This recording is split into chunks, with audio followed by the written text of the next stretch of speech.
Hello সবাইকে। আজকে সারাদিনটা না অনেক ব্যস্ত একটা দিন গিয়েছে আমার। সকালে উঠে চলে গিয়েছিলাম কলেজে। তোমরা সবাই জানো লাস্ট উইক আমি অনেক অসুস্থ ছিলাম। আমাদের আবার এক্সামের ডেটও দিয়ে দিয়েছে।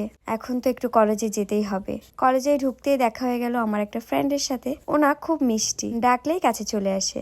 আমি যখন কলেজে গিয়েছিলাম কলেজটা ফাঁকাই ছিল, কারণ আমাদের ক্লাস ছিল 9টায়। আমি ওই 8:50-এর দিকে চলে গিয়েছিলাম। যেতে যেতেই ক্লাস শুরু হয়ে গিয়েছিল। ক্লাস শেষে না আমরা চলে এসেছিলাম একটু মাঠে। পড়াশোনা ডিসকাস করার জন্য আমরা এসেছিলাম একটু মাঠের দিকে, কিন্তু এদিকে এসে ছবি তোলা শুরু করে দিয়েছি। আমার কলেজে না এই গাছটা আমার অনেক প্রিয়।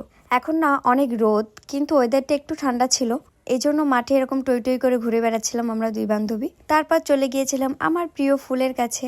এখন না ফুলটা একটু কমই ফুটছে। তারপরে আমরা দুই বান্ধবী আম গাছ তলায় বসে বসে গল্প করছিলাম।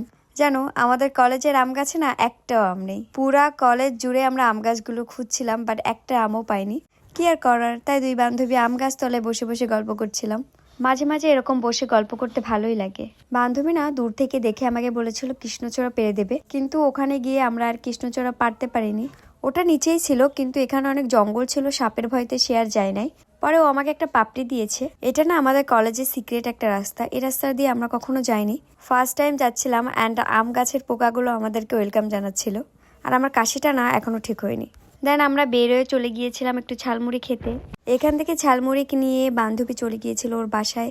দেন আমি বাসায় এসে করেছিলাম একটা শাড়ির শ্যুট। এই শাড়িটা না অনেক মিষ্টি একটা শাড়ি। এই প্রতিবেশী পেজ থেকে এটা আমাকে পাঠানো হয়েছিল, কিন্তু আমি কলেজে খেয়ে যাইনি বলে এসে আমি শাড়ি পরে আগে খেতে বসেছিলাম। তারপরে সুন্দর সুন্দর ভিডিও করলাম, ছবি তুললাম। এই সুন্দর শাড়িটা না তোমরা এই প্রতিবেশী পেজে পেয়ে যাবে।